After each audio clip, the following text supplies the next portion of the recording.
Hello students, आज हम पढ़ेंगे भाषा माधुरी से 4th लेसन लोभ का फल, पेज नंबर 16। इस पाठ से हम संज्ञा व उसके भेदों का ज्ञान होता है हमें। चलो शुरू करते हैं। जंगल में एक तालाब था। गांव से शहर के लिए उसी तालाब के पास से जाना आना पड़ता था। तालाब में अनेक पशु पानी पीने आते थे।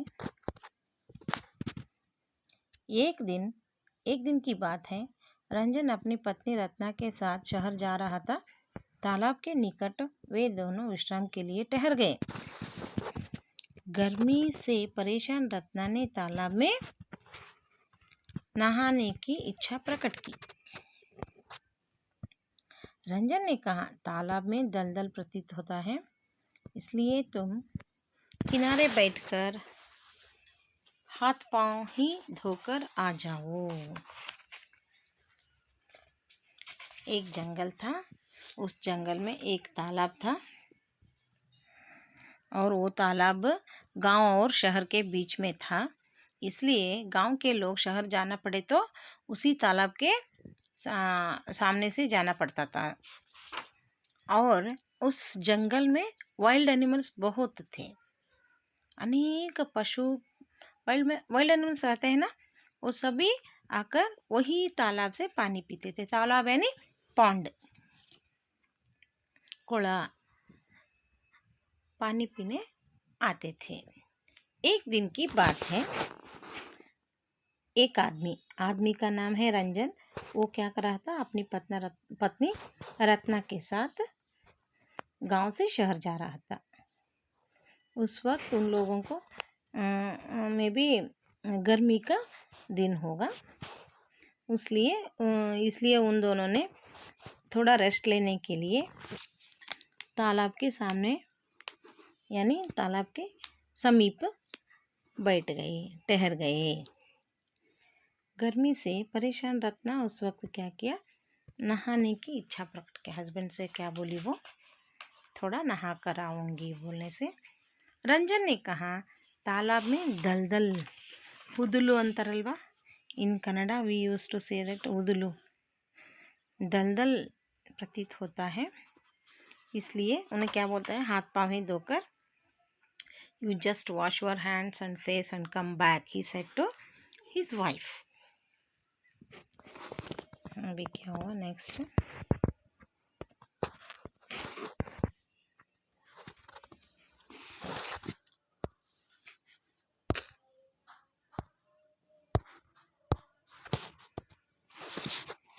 रत्ना ने अपने सोने के कंगन उतारकर एक और रख दिए।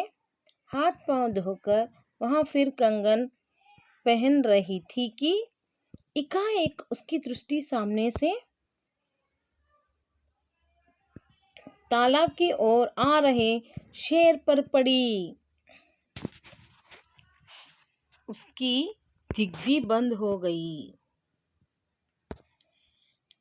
दूसरा कंगन पहनना भूलकर वह रंजन के पास दौड़ गई और उसका हाथ पकड़कर भागने लगी। वहां भी बौचक का सा उसके साथ साथ भागने लगा। बहुत दूर निकल आने पर पत्नी ने पति को सारी घटना बतलाई और कहा, अच्छा हुआ हम भाग आए, कहीं शेर ने खा लिया होता तो।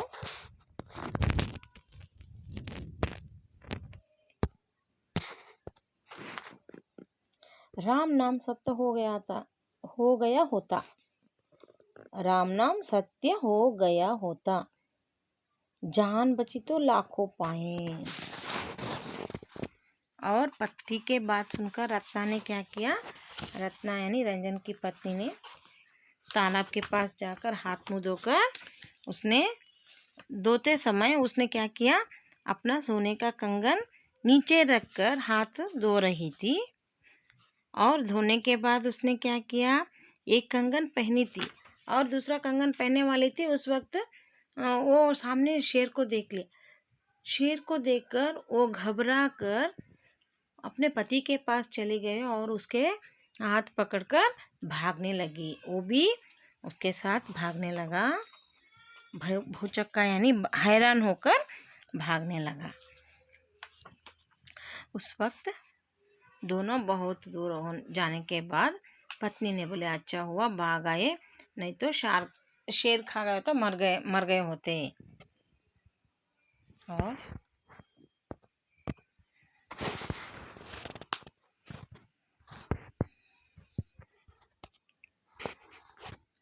अब रंजन की दृष्टि पत्नी की कलाइयों पर पड़ी। कलाइयों यानी कंगन। उसने देखा एक कंगन गायब है। जब रंजन ने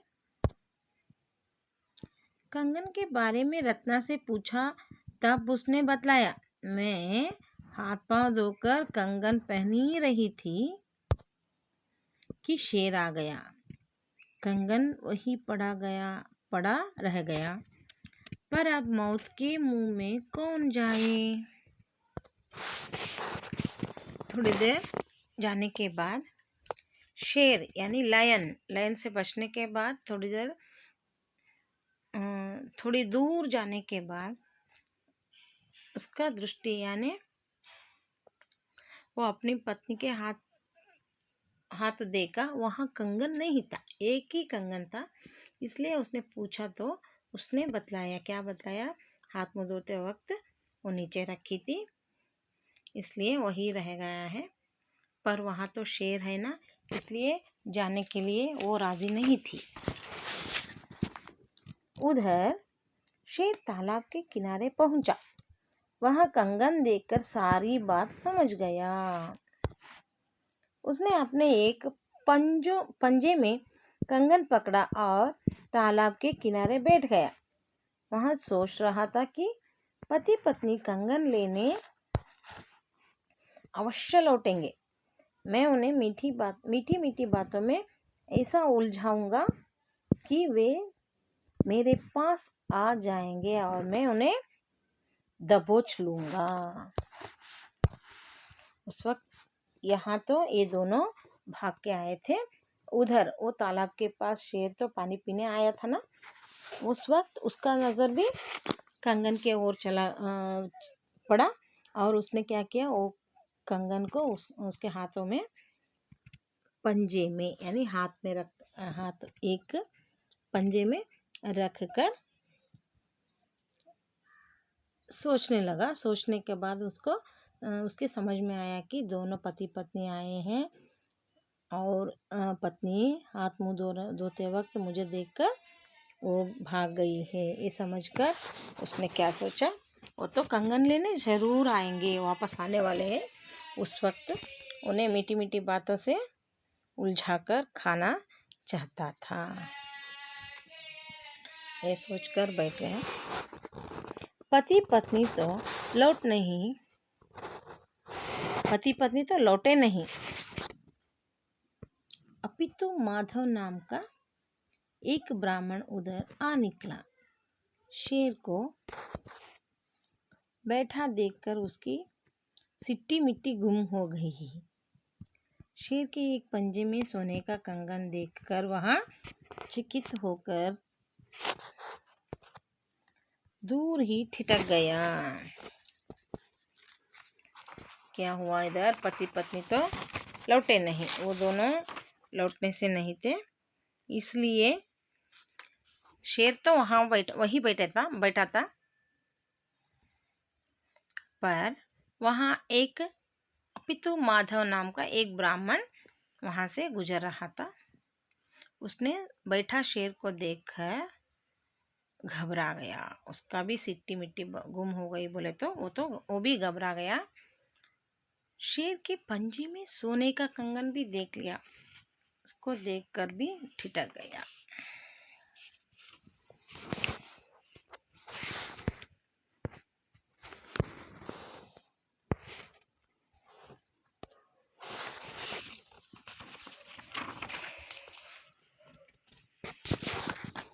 यदि पति पत्नी नहीं तो ब्राह्मण ही सही। सिंह बोला, ब्राह्मण देवता कहाँ चले? सुबह सुबह आपके दर्शन पाकर मैं धन्य हो गया।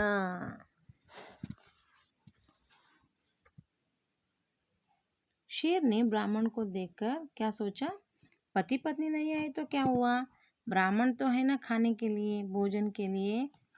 सोचकर उसको सामने आने के लिए, मजबूर करने के लिए, मीठी मीठी बातों में उन्हें उलझाने के लिए शुरू कर दिया। कैसा देखो, कैसे बोला, ब्राह्मण देवता कहाँ चले आप? सुबह सुबह आपको देखकर धन्य हो गया, बोलता है।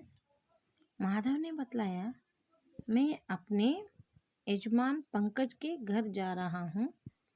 वहाँ फेट पर भोजन और मोटी दक्षिणा मिलने वाली है। ब्राह्मण क्या बोलता है, माधव ने क्या बोलता है, वो अपने यजमान के घर जा रहा था। उसके यजमान का नाम क्या है, पंकज है। उसका घर जाकर वो पेट भर खाना खाकर दक्षिणा लेकर आने वाला था। ये बात सुनकर सिंह बोला, मैंने जीवन भर हत्याएं ही की हैं। अब बूढ़ा हो गया हूँ। यदि इस समय पश्चाताप नहीं किया तो मुझे नरक में भी जगह नहीं मिलेगी। सोचता हूँ कुछ दान पुण्य कर लूँ। मेरे पास सोने का एक कंगन है। यह मैं किसी सुपात्र को दान करना चाहता हूँ। ब्राह्मण का बात सुनकर सिंह ने क्या बोला, वो तो बूढ़ा हो चुका था और उसने क्या बोला, रोज वो खाने के लिए किसी न किसी को हत्या करना पड़ता था ना, उसको मारकर खाना पड़ता था ना, इसलिए वो बोला ब्राह्मण को, मैं बूढ़ा हो गया हूँ, इसलिए थोड़ा और हत्याएं भी बहुत की है। अब उसके हाथ में तो कंगन था ना सोने का। दान दक्षिण यानी ये ब्राह्मण लोग को दान देते हैं ना, दान दक्षिण देकर पुण्य पाना चाहता था, इसलिए किसी सुपात्र को यानी योग्य व्यक्ति को देने के लिए वेट कर रहा था, वही बोलता है। और माधव का मन लोभ से भर गया। उसने सोचा, यह कंगन क्यों ना मैं ही ले लूं। सोने का था ना कंगन, तो कंगन यानी बैंगल, बड़े कंगन। उसने सोचा, ये माधव ने सोचा, ये सोने का कंगन मैं ही क्यों लूं।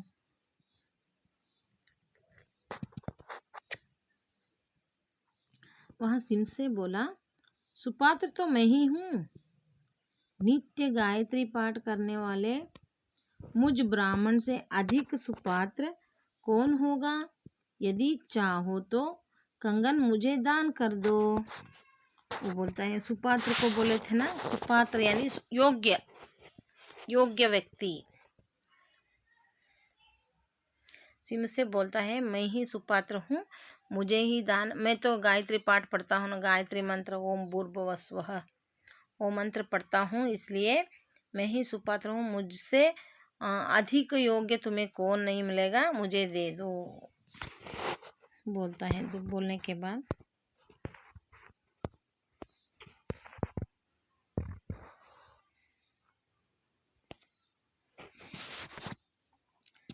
सिंह ने उत्तर दिया, यदि आप इसे स्वीकार कर ले तो मेरे अहोभाग्य, मैं धन्य हो जाऊंगा। क्या बोलता है, आप ले लिया तो मैं धन्य हो जाऊंगा। मैं अपना पेट भरने के लिए जीव हत्या करता रहा हूँ। पाप तो पाप ही है, प्रायश्चित तो करना ही चाहिए। शास्त्रों में कहा गया है कि कलयुग में दान देकर पापों का निवारण किया जा सकता है। सिम्हा क्या उत्तर दिया देखेंगे। यदि आप इसे स्वीकार, वो बोलता है, ब्राह्मण से बोलता है, आप स्वीकार कर लो, मेरा भाग्य हो सकता है वही धन्य हो जाऊंगा और अपना पेट भरने के लिए जीव हत्या करता रहा हूँ। वो तो अपने पेट भरने के लिए दूसरे प्राणी को मारकर ही खाना पड़ता था ना, खाता था। इसलिए पाप तो पाप ही है, प्रायश्चित कर रहा हूँ। इसलिए आप शास्त्रों से कहा गया, वो भी शास्त्र पुण्य के बारे में बात करने लगा। शास्त्रों में कहा गया है कि कलयुग में दान देकर पापों का निवारण किया जा सकता है। इसलिए मैं आपको दान देकर मेरा पाप का निवारण करना चाहता हूँ बोलकर वो सामने आने के लिए बोलता है। शेर की चिकनी चुपड़ी बातों में माधव आ गया। शेर से कंगन दान में लेने का यह अवसर वहाँ किसी भी तरह खोना नहीं चाहता था। उसने कहा, हे वनराज, आप नरभक्षी हैं, इसलिए दान लेने हेतु मैं आपके निकट आने का साहस नहीं जुटा पा रहा हूँ।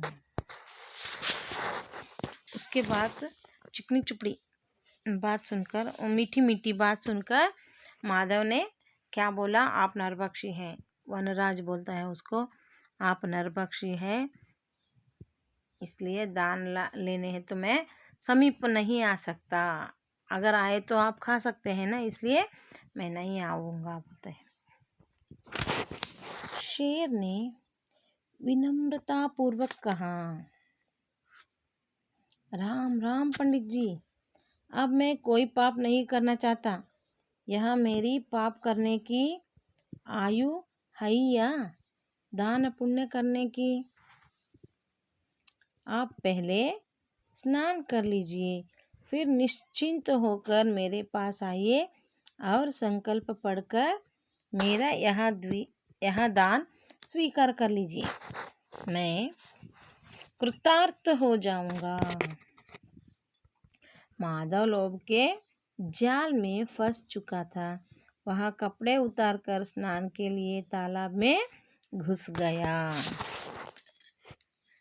शेर ने क्या बोला, विनम्रता से बोला, क्या बोला, राम राम पंडित जी, अब मैं कोई पाप करने वाला नहीं हूँ, करना नहीं भी चाहता हूँ, इसलिए मेरे पाप अब भी, वो तो बूढ़ा तो हो चुका था, पाप करने का आयु नहीं है, दान पुण्य कर रहा हूँ, इसलिए आप स्नान कर कर मेरे पास आ जाओ, वो बोलते हैं, दान लेने के लिए आने को बोलते हैं और आपको दान देकर कृतार्थ भी हो जाऊंगा बोलता है। माधव लोभ के जाल में फंस चुका था। माधव तो उसके चिकनी चुपड़ी बातों में फंस ही चुका था। वो तो उसका सोने का मुंह से वो तो फंस चुका था। कपड़े उतारकर स्नान करने के लिए उसने क्या किया, तालाब में घुस गया।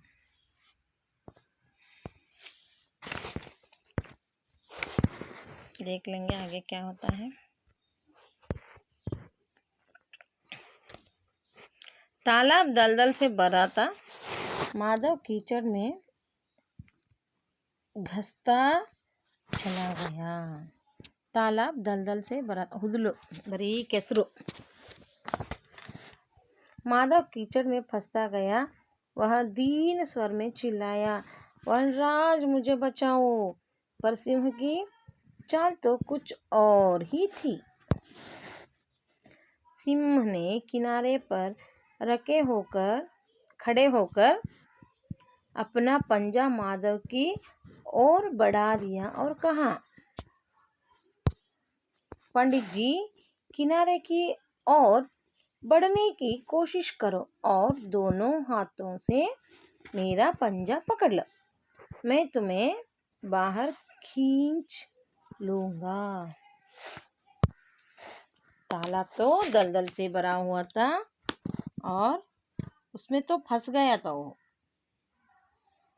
और द्वीन स्वर में चला, उन्हें बचाने के लिए सिंह से प्रार्थना की उन्होंने।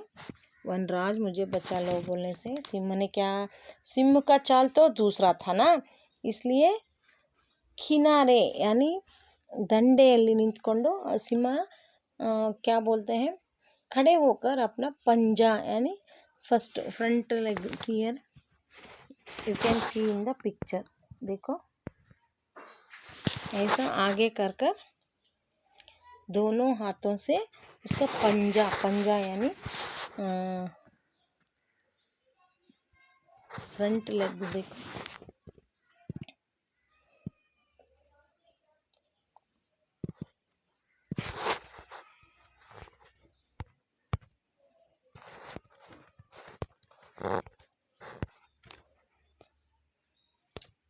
अपना पंजा पकड़ने को बोलता है। और माधव ने इसके ऊपर विश्वास कर कर, विश्वास ऐसा ही किया, विश्वास कर कर क्या करता है देख लेंगे। शेर ने माधव की दोनों भुजाएं अपने पंजे में दबाकर खाने के लिए उसे कीचड़ से बाहर खींच लिया। दलदल से निकलने के लिए संघर्ष के कारण माधव अधमरा हो गया था, अब वह भाग भी नहीं सकता था। माधव यानी ब्राह्मण सिंह के चिकनी चुपड़ी बातों में आकर स्नान करने के लिए तालाब में तो घुस गया था, पर वो तो बहुत दलदल के कारण वहाँ फंस गया था, नीचे जा रहा था। और हेल्प के लिए वो वनराज यानी सिंह से प्रार्थना की।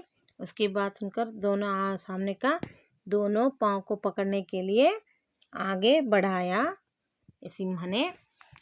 वो तो उसके पाँव पकड़कर ऊपर आने के लिए साहसी कर रहा था। उस वक्त दलदल में फंसने के कारण वो तो अधमरा हो गया था और ऊपर आने का प्रयास भी कर रहा था, वहाँ से भाग भी नहीं सकता था। देख लेंगे इसका उपयोग कैसे करते हैं। सिंह भय से बेचारे माधव के मुख से आवाज भी न निकली।